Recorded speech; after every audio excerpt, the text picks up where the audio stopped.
Bonjour à tous.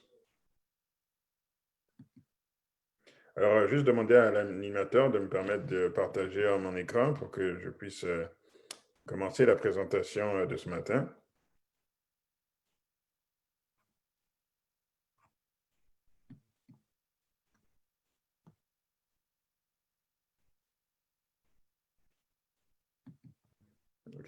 OK, merci. Allez-y, vous êtes OK. OK.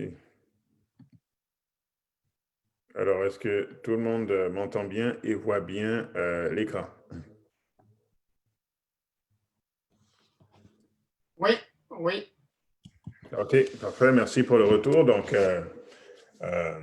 encore une fois, bonjour à tous. Et alors que nous allons méditer sur la parole ce matin ensemble, je vous invite à courber la tête pour une courte prière.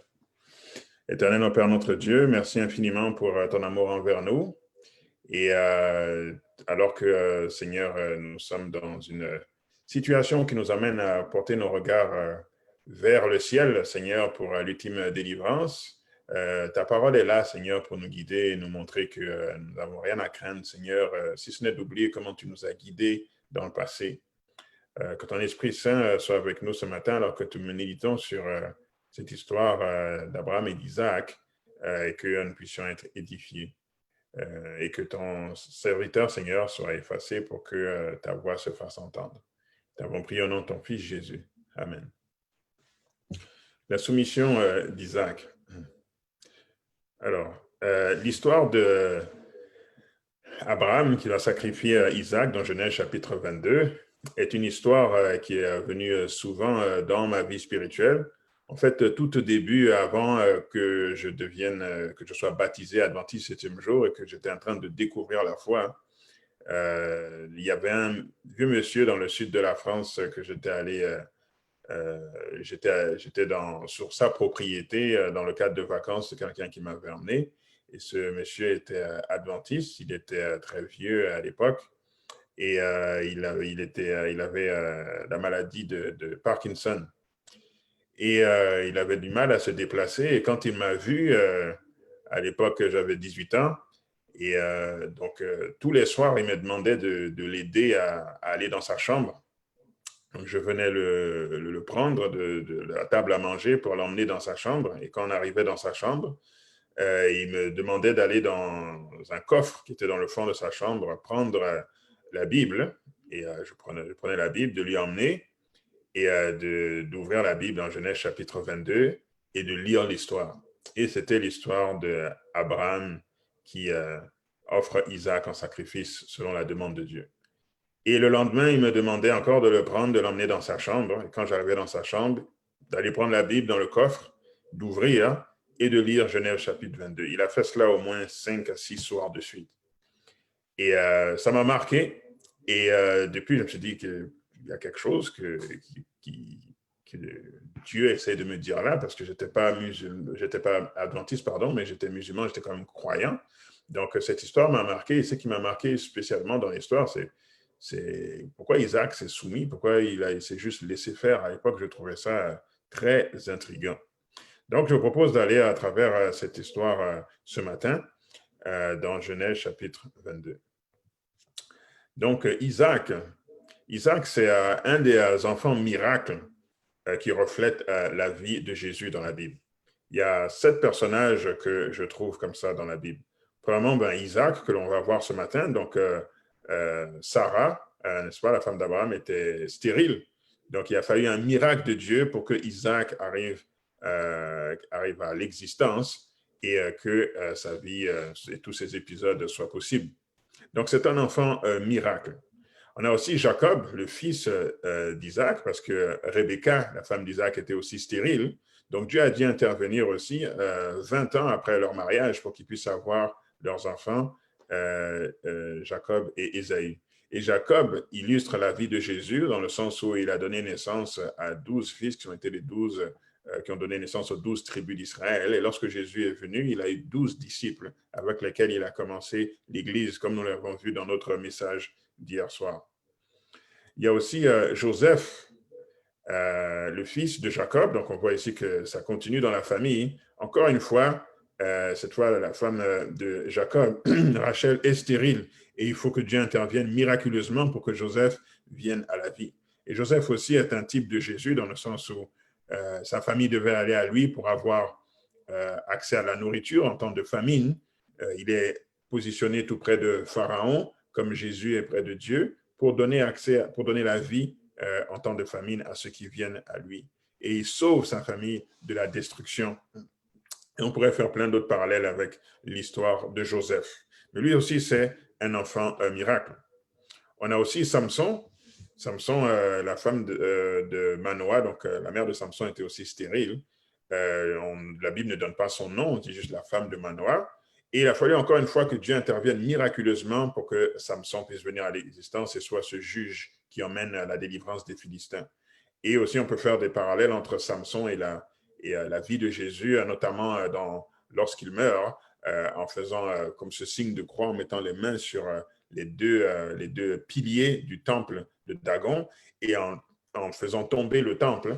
On dit que Samson a tué plus de personnes avec sa mort que pendant toute sa vie avec la force extraordinaire que le Saint-Esprit lui donnait. Et Jésus a sauvé beaucoup de personnes, prêché à beaucoup de personnes dans sa vie, mais sa mort et sa résurrection ont emmené encore plus d'âmes à lui que ce qu'il a fait pendant ces 3 ans et demi de ministère sur terre. Ensuite, nous avons Samuel aussi, qui est un enfant miracle. Donc, Anne était également stérile et Samuel est devenu un juge, n'est-ce pas? Et la Bible nous dit que dans Jean 5, que Dieu ne juge pas, mais il a remis tout jugement au Fils, n'est-ce pas? Donc, Samuel est ce symbole de juge, mais il est aussi un prêtre, il est aussi un sacrificateur. Et Jésus est aussi notre sacrificateur qui intercède auprès de nous au ciel. Nous avons Jean-Baptiste aussi, qui est un enfant miracle. Élisabeth, sa mère, était stérile et dans son vieillage, donc un peu comme Sarah, elle a pu miraculeusement avoir un enfant, Jean-Baptiste, et qui lui a carrément préparé la venue de Jésus, sa première venue pour son ministère. Et finalement, nous avons Jésus lui-même. Non pas que Marie était stérile, mais Jésus a été conçu sans que Marie ne connaisse d'homme. Donc, encore une fois, là, c'était un miracle du Saint-Esprit qui a permis à Jésus de venir à l'existence et de devenir le sauveur de l'humanité ici-bas. Donc, Isaac rentre dans la lignée de toutes ces personnes qui sont venues miraculeusement pour illustrer le plan du salut. Donc, dans Genèse chapitre 22, verset 1er, ça commence en disant « Après ces choses, Dieu mit Abraham à l'épreuve et lui dit, Abraham, et il répondit, me voici.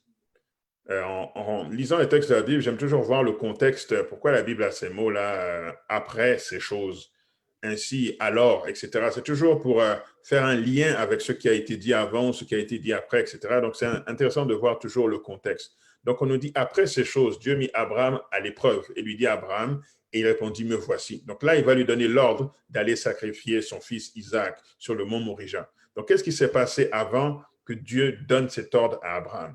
Alors, si on regarde globalement la vie d'Abraham, qui commence dans la fin de Genèse 11 jusqu'à ici Genèse 22, qu'est-ce que Abraham a vécu? Abraham, notamment, il a vécu ceci. Il a vécu l'expérience de l'Exode, où il a dû quitter son pays, selon l'ordre que Dieu lui avait donné, de quitter le pays de son père et d'aller dans le pays que Dieu lui montrerait. Donc, il avait fait une expérience de foi, d'aller par la foi où Dieu lui demandait d'aller. Aussi, Abraham a dû fuir la zone où il se trouvait à cause de la famine pour aller en Égypte. Et là, il a eu la tentation il a cédé à la tentation, il a menti en disant que Sarai n'était pas sa femme, en disant que c'était sa sœur, pour protéger sa vie. Et ça a mis dans tous les problèmes qu'il a eu avec Pharaon. Dieu a dû envoyer des plaies, etc. Et pour qu'il puisse sortir de là. Donc, il a eu cette expérience avec Dieu, qui a été répétée aussi avec Abimelech lorsqu'il a encore une fois menti au sujet de l'identité de Sarah pour protéger sa vie. Et Dieu a encore eu besoin de frapper Abimelech pour libérer Sarah. Aussi, on voit qu'Abraham, il a été vainqueur de plusieurs rois dans Genèse 14 notamment. Il va à la guerre, il a plusieurs hommes avec lui et il est vainqueur de plusieurs rois. Donc, encore une fois, il a eu des expériences de victoire grâce à Dieu. Et c'est aussi Abraham qui a vaincu ceux qui ont kidnappé les rois de Sodome et Gomorrhe, qui a fait qu'il a pu libérer Lot et sa famille, ainsi que tous les habitants de cette ville, pour qu'ils puissent retourner et faire les méchancetés qu'ils pratiquaient déjà. Mais c'était une grâce que Dieu donnait à travers Abraham. Aussi, Abraham comme dit, il a failli perdre sa femme 2 fois, mais aussi Abraham, il a intercédé pour Sodome et Gomorrhe et il a assisté à la destruction de Sodome et Gomorrhe. Donc, il priait jusqu'à ce qu'il ait dit juste, est-ce que tu vas détruire la ville? Et Dieu a dit non, mais comme il y avait moins que 10 justes, Dieu était obligé de détruire la ville. Et Abraham, de sa demeure, a vu la destruction de Sodome et Gomorrhe. Donc, il a vécu beaucoup d'expériences avec Dieu en Genèse 12 et lorsqu'on arrive dans Genèse 22. Mais par contre, il y a une expérience intéressante qui est vraiment plus intimement liée à ce qui arrive dans Genèse 22 que Abraham vit juste avant. Donc, qu'est-ce qui se passe dans Genèse 21 qui fait que l'épreuve de Genèse 22 devient encore plus difficile? Alors, dans Genèse 21, nous avons l'expérience suivante. Au verset 9, c'est écrit, Sarah vit rire le fils qu'Agar, l'Égyptienne, avait enfanté à Abraham. Et elle dit à Abraham, chasse cette servante et son fils, car le fils de cette servante n'héritera pas avec mon fils, avec Isaac. Donc ici, on parle d'Ismaël qui est né suite au manque de foi d'Abraham, n'est-ce pas? Au lieu d'attendre la promesse de Dieu, il allait vers Agar et il a eu ce fils Ismaël et maintenant ça cause des problèmes. Isaac est venu à vivre et Ismaël était habitué, on avait promis que c'était lui qui allait recevoir l'héritage, etc. Et tout d'un coup, Isaac arrive, donc il est écarté de l'héritage et ça cause de gros problèmes au niveau de la famille. Et Sarah demande carrément de chasser la servante et son fils. Mais la Bible dit dans le verset 11 que cette parole déplut fort aux yeux d'Abraham à cause de son fils. N'oublions pas, c'est quand même son fils. Et puis là, on est environ 14 ans là, après la naissance d'Ishmaël. Donc, l'enfant a grandi là, en 14 ans. Donc, pensez à ceux qui ont un enfant de l'âge de 14 ans. Là, si on vous dit renvoie la femme et son fils, alors qu'il a eu toutes ces années-là pour s'attacher à l'enfant. Donc, c'est pour ça que la Bible dit cette parole déplut fort aux yeux d'Abraham à cause de son fils, à cause d'Ishmaël. Mais Dieu répond, mais Dieu dit à Abraham, que cela ne déplaise pas à tes yeux à cause de l'enfant et de ta servante. Accorde à Sarah tout ce qu'elle te demandera, car c'est d'Isaac que sortira une postérité qui te sera propre. Donc ici, on a un principe que Dieu donne que le foyer initial doit être protégé à tout prix. C'était une leçon ici pour Abraham de comprendre que Sarah est la femme légitime et qu'il ne peut pas y avoir d'autres femmes autour. Même si cela implique de renvoyer l'enfant, Dieu ne va jamais violer son principe du mariage à cause de nos sentiments. Donc, ce qui est vraiment important ici, c'est de protéger la famille initiale que Dieu avait bénie et non pas l'erreur, la bêtise d'Abraham sur le côté. Donc, on voit ici un principe fort que Dieu essaye d'établir en donnant une leçon ici à Abraham. Il dit, oui, je comprends que ça te fait mal, mais c'est ça qu'il faut faire. Ta femme a raison, renvoie Agar et Ishmaël. Verset 13, je ferai aussi une nation du fils de ta servante, car il est ta postérité. Abraham se leva de bon matin, il prit du pain et une outre d'eau qu'il donna à Agar et plaça sur son épaule, et il lui remit aussi l'enfant et la renvoya. Elle s'en alla et s'égara dans le désert de Beersheba. Donc ici, Abraham doit se débarrasser d'Ishmaël, auquel il s'est attaché pendant 14 ans. C'est une déchirure qu'il vient de vivre. Donc, il a eu ce fils, il pensait que c'est par lui qu'allait venir la promesse. Et Dieu dit non, c'est par Isaac. Il est content d'avoir Isaac, mais il doit se débarrasser d'Ismaël. Et Dieu dit de faire ça, que sa femme a raison. Et maintenant, quand on arrive dans Genèse 22, Dieu lui dit encore, sacrifie Isaac. Donc, dans la tête de Abraham, là, c'est comme si, est-ce que je vais perdre mes 2 fils? Je viens déjà de renvoyer Ishmaël et je suis à peine en train de récupérer de cette blessure émotionnelle que Dieu me demande de sacrifier l'autre aussi d'une autre façon, mais que je vais devoir perdre Isaac. Donc maintenant, quand la Bible dit après ces choses, donc après avoir envoyé Ishmaël, Dieu demande l'autre fils également. Donc, et on sait que Abraham, ce qui avait de plus précieux, ce qui avait de plus cher dans son cœur, c'était vraiment qui allait être mon héritier. Et là, c'est comme si Dieu, du moins apparemment, élimine les 2 options et qu'Abraham ne voit pas qu'est-ce qui va se passer au niveau de son héritage. On poursuit au verset 2. Dieu dit, prends ton fils, ton unique, celui que tu aimes, Isaac, va-t'en au pays de Morija et là, offre-le en holocauste sur l'une des montagnes que je te dirai. Donc Dieu n'a pas tout simplement dit, prends Isaac et va au pays de Morija et là, offre-le en holocauste. Il a dit, prends ton fils prends ton unique, celui que tu aimes, Isaac. C'est comme si Dieu était en train de tourner le couteau dans la plaie là pour ça, c'est vraiment d'Isaac que je parle ici. Prends celui que tu aimes, ton unique. C'est celui-là que je veux que tu m'offres en holocauste. Mais il y a aussi une dimension spirituelle, la raison pour laquelle Dieu a choisi ces termes en s'adressant à Abraham. Premièrement, Isaac, il a dit ton fils, ton unique. Donc là, si Ishmaël disait ça, c'est un peu insultant parce que ce n'était pas le seul enfant, n'est-ce pas, que Abraham avait. Il y avait aussi Ishmaël, mais Dieu il dit ton unique. Parce que aux yeux de Dieu, c'est vraiment Isaac qui est le fils. Il est unique en son genre. C'est lui, c'est à travers le miracle que Dieu a fait que Isaac est venu. Isaac est l'enfant de l'esprit, est l'enfant que Dieu a donné. Ishmaël est l'enfant de la chair, l'enfant de l'erreur d'Abraham. Donc, bien que Dieu le reconnaisse et puis il va lui accorder une bénédiction parce que ce n'est pas la faute de l'enfant, n'est-ce pas, d'Ismaël, qu'il est venu au monde à travers cette union qui n'aurait pas dû avoir lieu. Mais ça ne change pas que le plan de Dieu initial, c'était d'emmener Isaac. Donc, c'est lui l'unique. Il n'y en a pas d'autre comme Isaac. Et Jésus, c'est la même chose. Si on y pense, nous sommes, en devenant croyants, on devient enfant de Dieu. Mais Jésus, il est l'unique fils qui est sorti du Père. Il n'y a pas d'autre comme Jésus. Jésus est le seul qui n'a pas été créé. C'est celui qui est l'image parfaite du Père. Donc, nous tous dans la création, parmi les rachetés, on devient tous enfants de Dieu. Mais personne ne sera jamais comme le Fils unique venu du Père, qui est Jésus-Christ. Donc, Isaac ici représente Jésus. C'est comme si Dieu dit à travers Abraham, il y a une distinction entre celui qui vient de la promesse et celui qui vient de la chair. Aussi, il dit celui que tu aimes, n'est-ce pas? On voit que notre foi, elle est testée au maximum quand nous sommes prêts à sacrifier ce que nous aimons le plus. Donc, Dieu regarde nos vies et il nous observe et il développe notre caractère et il voit qu'est-ce que nous aimons le plus. Et ce qui va déterminer notre niveau de foi avec Dieu, c'est à un moment donné, nous allons tous passer par là, à un moment donné, Dieu va nous demander de sacrifier ce que nous aimons le plus. Et c'est ça qui va déterminer si nous pouvons avoir la prononciation de la bénédiction qu'on va avoir par la suite, ou si nous allons prendre un autre chemin et ne pas suivre Dieu. Donc, posons-nous la question, qu'est-ce que nous aimons le plus? Pour Abraham, n'est-ce pas, c'était son fils. C'était cette promesse d'avoir un héritier. Pour d'autres, ça peut être une carrière, ça peut être un mariage à tout prix, ça peut être faire fortune à tout prix, ça peut être n'importe quoi. Mais peu importe ce que nous aimons le plus, si nous devenons chrétiens, nous marchons avec Dieu, à un moment donné, Dieu va nous demander de sacrifier. C'est toujours en apparence parce qu'on sait que finalement, Isaac n'a pas été tué, n'est-ce pas? Mais Abraham a dû aller jusqu'au bout de son geste pour démontrer son amour envers Dieu. Et c'est la même chose que Dieu nous demande.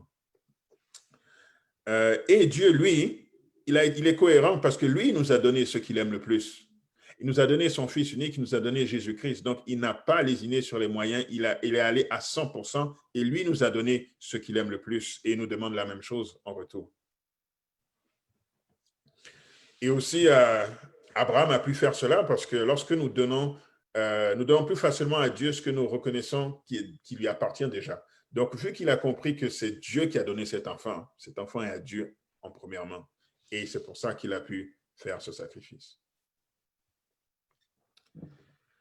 Aussi, on voit que dans la Bible, que Dieu est intéressé beaucoup plus par l'obéissance que par le sacrifice lui-même, n'est-ce pas? Dans 1 Samuel 15, verset 22, c'est écrit, Samuel dit, l'Éternel trouve-t-il du plaisir dans les holocaustes et les sacrifices, comme dans l'obéissance à la voix de l'Éternel? Voici, l'obéissance vaut mieux que les sacrifices, et l'observation de sa parole vaut mieux que la graisse des béliers. Donc ça, c'était le roi Saül qui avait été infidèle, n'est-ce pas? Et donc, Samuel a dû lui répondre ainsi. Et Abraham, en allant jusqu'au bout, n'est-ce pas, montrait l'obéissance et Dieu a arrêté le sacrifice parce que ce qui est plus important, c'est l'obéissance.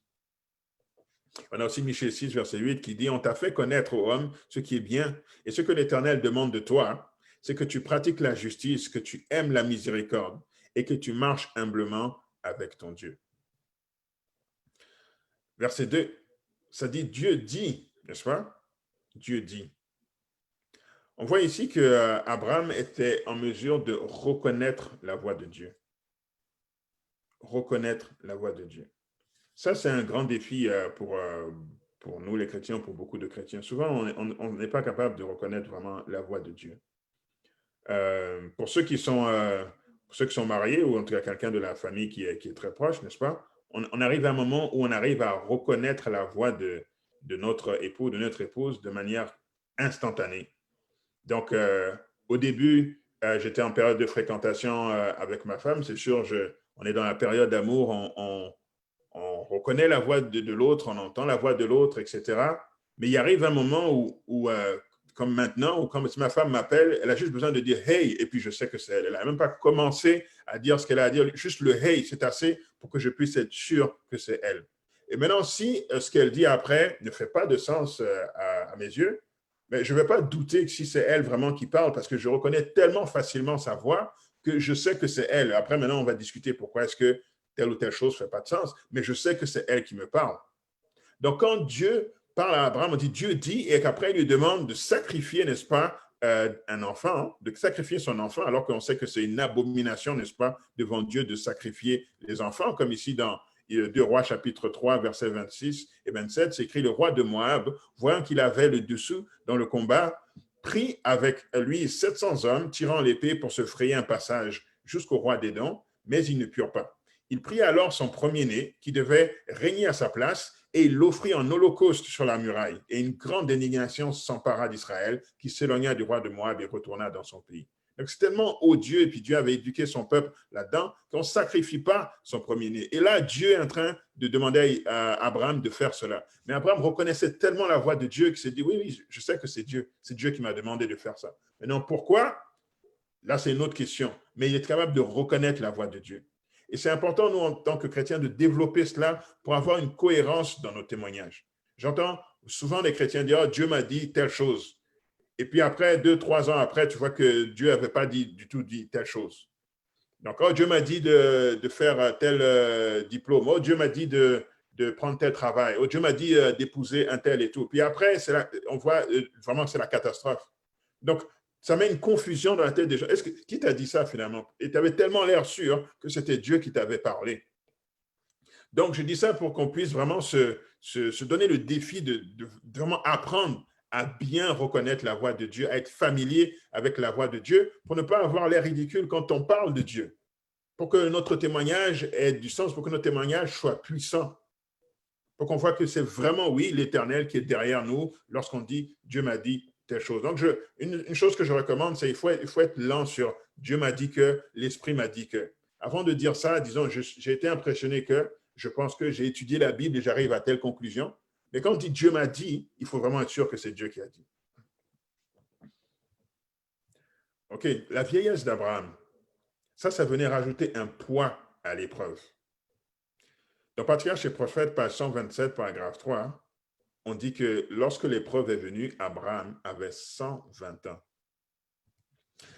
Dans la vigueur de l'âge mûr, l'homme peut affronter des épreuves et des douleurs qu'il ne saurait supporter à un âge plus avancé.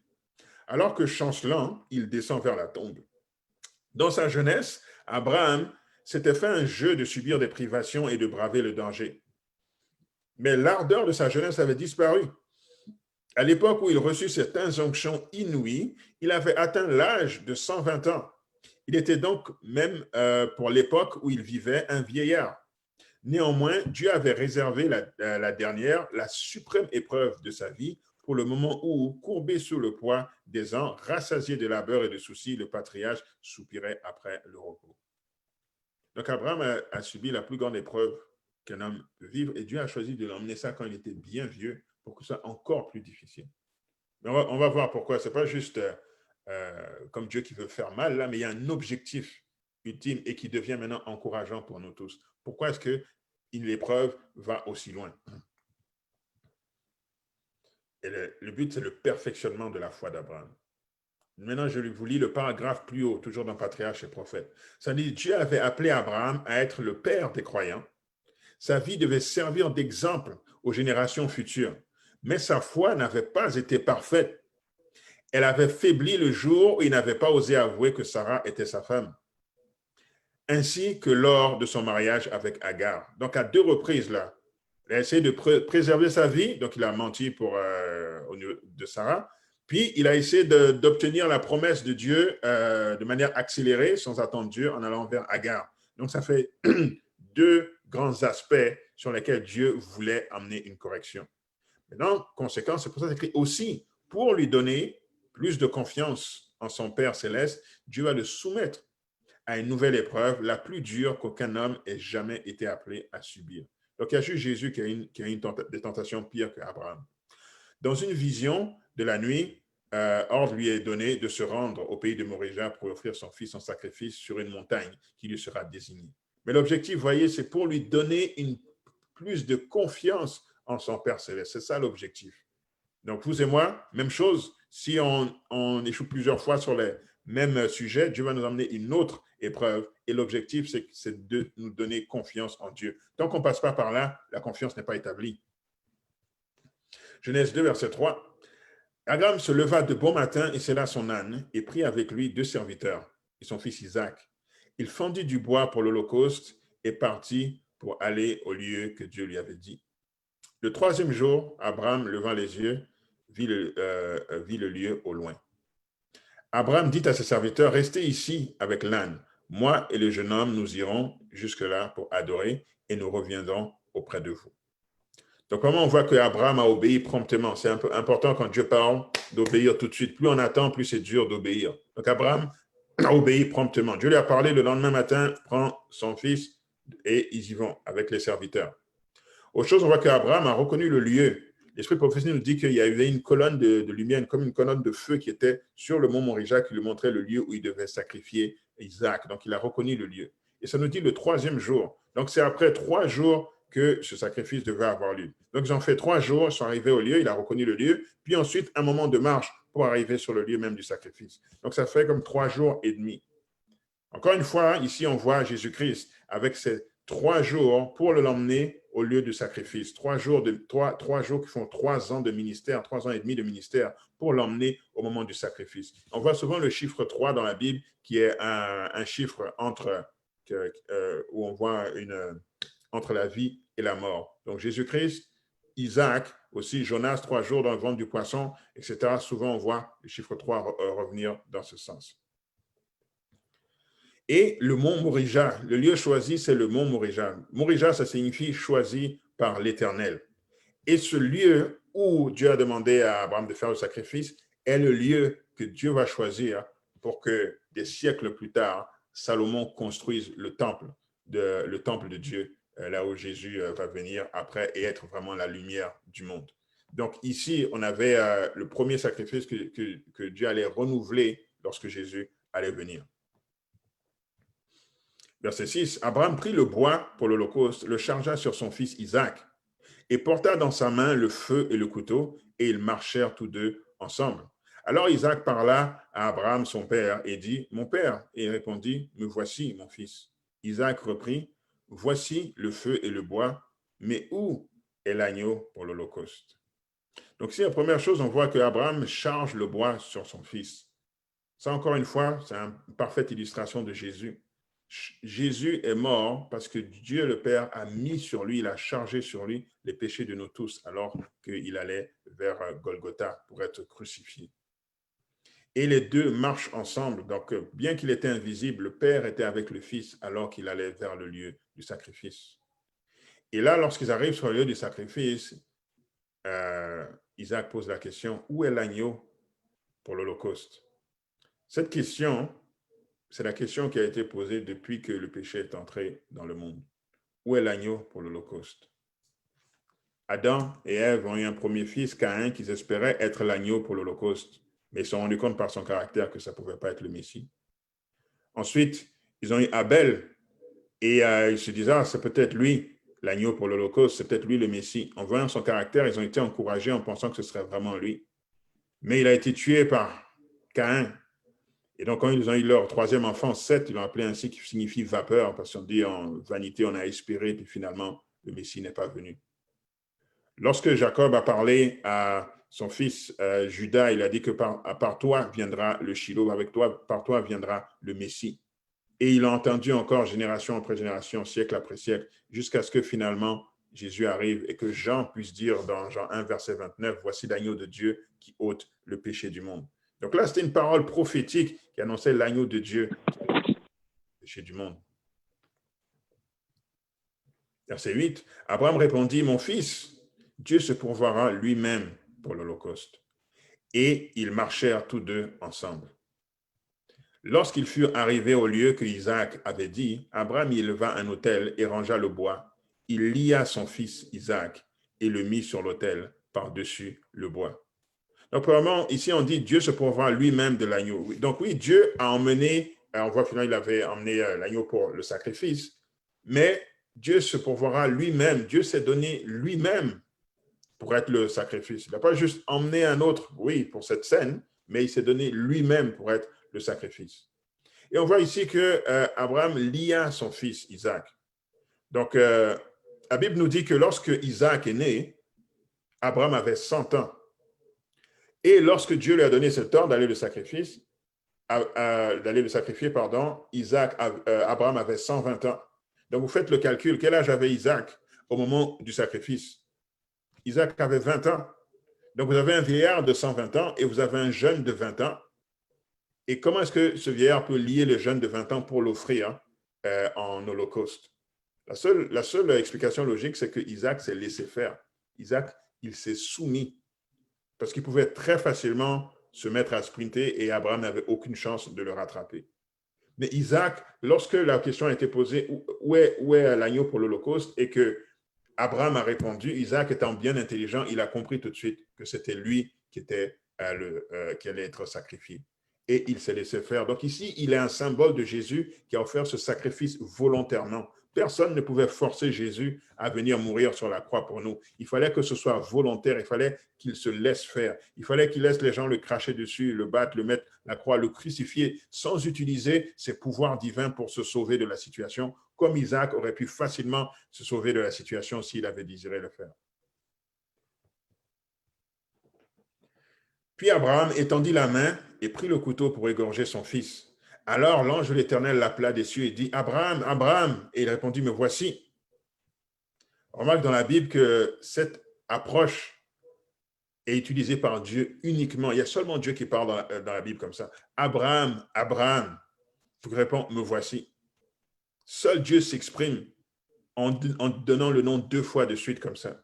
Par exemple, ici dans 1 Samuel 3, verset 10, c'est écrit, « L'Éternel vint se présenter et il appela comme les autres fois, Samuel, Samuel. » Et Samuel répondit, « Parle, car ton serviteur écoute. » Ou dans Luc 10, verset 41, c'est écrit, « Le Seigneur lui répondit, « Marthe, Marthe, tu t'inquiètes et tu t'agites pour beaucoup de choses. » Ou dans Luc 22, verset 31, le Seigneur dit, « Simon, Simon, Satan vous a réclamé pour vous cribler comme le froment. » Et dans Actes chapitre 9, verset 4, c'est écrit, « Il tomba par terre et il entendit une voix qui lui disait, « Saul, Saul, pourquoi me persécutes-tu » Donc ça, c'est vraiment une marque d'affection, une marque d'amour signée l'Éternel que seul lui utilise dans la Bible pour montrer la tendresse avec laquelle il s'adresse à Abraham quand il lui dit de ne pas sacrifier Isaac. L'ange dit, « N'avance pas ta main sur l'enfant et ne lui fais rien, car je sais maintenant que tu crains Dieu et que tu ne m'as pas refusé ton fils, ton unique. » J'ai trouvé intéressant qu'ici que Dieu dit « je sais maintenant ». Dieu sait tout sur nous, n'est-ce pas? Dieu sait tout sur nous. Et nous avons une idée de Dieu. Mais c'est seulement dans un sens que Dieu sait tout sur nous. Nous ne savons pas tout sur Dieu. Mais je vois que c'est important pour Dieu que nous sachions ce qu'il pense de nous. Dieu veut que nous sachions ce qu'il pense de nous. Alors qu'on avance dans notre marche chrétienne avec lui, il y a un moment donné où Dieu veut dire clairement, maintenant je sais que tu me crains, que tu m'as pas revu. C'est comme si Dieu établit une relation scellée. Là, Abraham, il a été scellé. Il arrive à un moment dans sa vie spirituelle où il ne peut pas retourner en arrière. Il arrive à un moment dans sa vie spirituelle où il est scellé. Il n'y a plus rien qui peut ébranler Abraham spirituellement. Et Dieu le lui fait savoir. Maintenant, je sais que tu crains Dieu et que tu ne m'as pas refusé ton fils. Maintenant, nous sommes liés pour la vie. Et c'est après cette expérience que Abraham a été appelé ami de Dieu. Partage chez Prophète, page 127, on l'avait lu tantôt. Donc, on voit ici vraiment l'objectif. plus de confiance en son Père céleste. Maintenant, la confiance est absolue. Dieu m'a dit directement qu'est-ce qu'il pense de moi, qu'est-ce qu'il pense de la relation que nous avons ensemble. Et finalement, la bénédiction est prononcée. Abraham leva les yeux et vit derrière lui un bélier retenu dans un buisson par les cornes. Et Abraham alla prendre le bélier et l'offrir en holocauste à la place de son fils. Abraham donna à ce lieu le nom de Jéhovah Jireh. C'est pourquoi l'on dit aujourd'hui, à la montagne de l'Éternel, il sera pourvu. L'ange de l'Éternel appela une seconde fois Abraham des cieux et dit, je le jure par moi-même, parole de l'Éternel, parce que tu as fait cela et que tu ne m'as pas refusé ton fils, ton unique, je te bénirai et je multiplierai ta postérité comme les étoiles du ciel et comme le sable qui est sur le bord de la mer, et ta postérité possédera la porte de ses ennemis. Toutes les nations de la terre seront bénies en ta postérité parce que tu as obéi à ma voix. Donc voici la grande bénédiction d'Abraham, qui devient la grande bénédiction pour tous les chrétiens. Voici ce qu'il dit dans l'esprit de prophétie. Sur le mont Morija, Dieu renouvelle l'alliance faite avec Abraham et par un serment solennel confirme la promesse destinée à ses descendants à travers toutes les générations. Je l'ai juré par moi-même, déclare l'Éternel, puisque tu as agi ainsi et que tu ne m'as pas refusé ton fils, ton unique, je te bénirai certainement. Ainsi, je te donnerai une postérité nombreuse comme les étoiles du ciel et comme le sable qui est au bord de la mer. Et ta postérité tiendra les portes de ses ennemis. Toutes les nations de la terre seront bénies en ta postérité parce que tu as obéi à ma voix. Et c'est pour ça que Galates 3, 29 peut dire, et si vous êtes en Christ, vous êtes donc la postérité d'Abraham, héritier selon la promesse. Mais en d'autres mots, si vous êtes en Christ, c'est-à-dire si vous avez une expérience de foi comme Abraham, lui, il a eu la plus sévère après Jésus-Christ, mais nous devons aussi avoir notre expérience de foi pour être héritier selon la promesse. Portrait du salut maintenant. Vraiment, on voit qu'Isaac s'est soumis, n'est-ce pas? Et parce que Isaac s'est soumis lorsqu'il avait 20 ans, il s'est aussi soumis lorsqu'il a eu 40 ans. Et c'est quand il a eu 40 ans, Abraham a envoyé son serviteur choisir sa femme. Et l'expérience de soumission d'Isaac a pu donner ce beau portrait de foyer conjugal qu'on lit dans Genèse chapitre 24, verset 67, qui dit Isaac conduisit Rebecca dans la tente de Sarah, sa mère. Il prit Rebecca, qui devint sa femme, et il l'aima. Ainsi fut consolé Isaac après avoir perdu sa mère. Donc, si on analyse la soumission d'Isaac dans sa jeunesse, fait qu'il se soumet à Dieu toute sa vie, qui lui a donné ce repos, cette consolation dans le foyer conjugal. Et ça, c'est une image de Jésus qui, lorsqu'il va avoir finalement son épouse, l'Église, il va être consolé, n'est-ce pas, de toute cette grande controverse, toute cette lutte avec Satan. Et Jésus et les sauvés aussi, en nous retrouvant ensemble, nous serons consolés parce que tous nous avons choisi de nous soumettre. Jésus s'est soumis au Père, nous nous sommes soumis à Jésus-Christ et maintenant nous sommes consolés lorsque Jésus va revenir nous prendre. Deuxièmement, on voit que l'histoire se répète. Si vous remarquez, la vie d'Abraham annonce celle que son peuple allait vivre. On a vu, n'est-ce pas, dans les expériences qu'il a vécues avant Genèse chapitre 22, et puis jusqu'à Genèse chapitre 22 aussi, qui illustre maintenant la venue du Messie. On voit l'histoire du peuple juif, n'est-ce pas, dans la vie d'Abraham. Par exemple, on voit qu'Abraham, il va en Égypte à cause d'une famine. Sa femme, elle est prise par Pharaon. Dieu est obligé d'envoyer des plaies, n'est-ce pas, sur Pharaon pour libérer Abraham et Sarah. Et Abraham quitte l'Égypte avec de nombreuses richesses. C'est exactement ça qui est arrivé au peuple juif, n'est-ce pas? La famille de Joseph a quitté Canaan pour aller en Égypte à cause de la famine, n'est-ce pas? Et Joseph était en position d'autorité avec plein de vivres. Ensuite, ils ont été captifs par Pharaon. Donc, c'est comme Pharaon qui a retenu la femme d'Abraham. Ils ont été esclaves pendant 400 ans. Et à la fin des 400 ans, on disait justement qu'il laissait la vie aux jeunes femmes, mais il voulait tuer tous les garçons. C'est pour ça que Moïse a dû être adopté par la fille de Pharaon, n'est-ce pas? Et ensuite, Dieu a dû envoyer des plaies sur l'Égypte pour qu'il puisse relâcher, n'est-ce pas, le peuple de Dieu. Et quand le peuple de Dieu est sorti d'Égypte, il est sorti avec plein de richesses, comme quand Abraham a quitté l'Égypte. Numéro 3, Abraham offre son propre fils. Donc là, on voit que Dieu va offrir son propre fils. Mais on pourrait aussi le voir comme ça, les Juifs vont offrir leur propre messie. Donc, c'est quelqu'un qui est très proche. C'est pour ça que la Bible dit que les siens ne l'ont pas reçu, n'est-ce pas? Et c'est les siens qui l'ont offert en sacrifice. Numéro 4, on voit que le sacrifice est ultime, une fois pour toutes. Une fois qu'Abraham avait été prêt à aller jusque-là pour Dieu, il n'y avait pas besoin d'autres épreuves, une fois pour toutes. Si vous lisez la suite de la vie d'Abraham, maintenant, il n'y a plus d'épreuves. Il a atteint l'ultime épreuve. Maintenant, il se repose.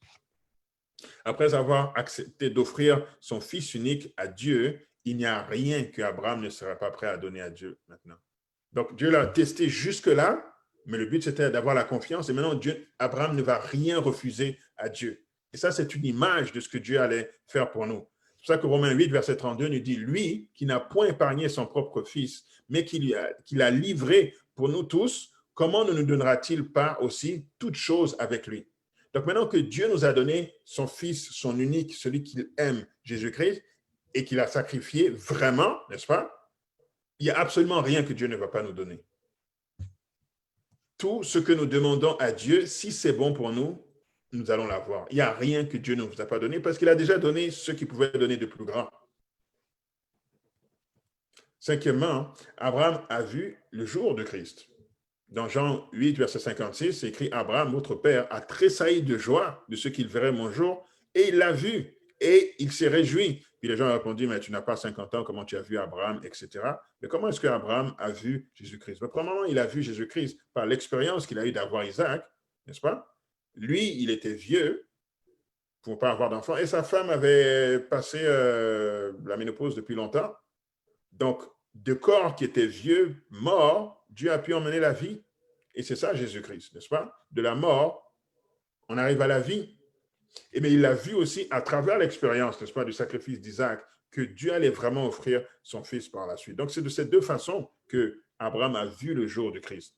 Romains 4, 19 lui dit, et sans faiblir dans la foi, il ne considéra point que son corps était déjà usé, puisqu'il avait près de 100 ans et que Sarah n'était plus en état d'avoir des enfants. Point numéro 6, étant justifiés par la foi, nous devenons amis de Dieu. Jacques 2, verset 20 nous dit, veux-tu savoir, ô homme vain, que la foi sans les œuvres est inutile? Abraham, notre père, ne fut-il pas justifié par les œuvres lorsqu'il offrit son fils Isaac sur l'autel? Tu vois que la foi agissait avec ses œuvres et que par les œuvres, la foi fut rendue parfaite.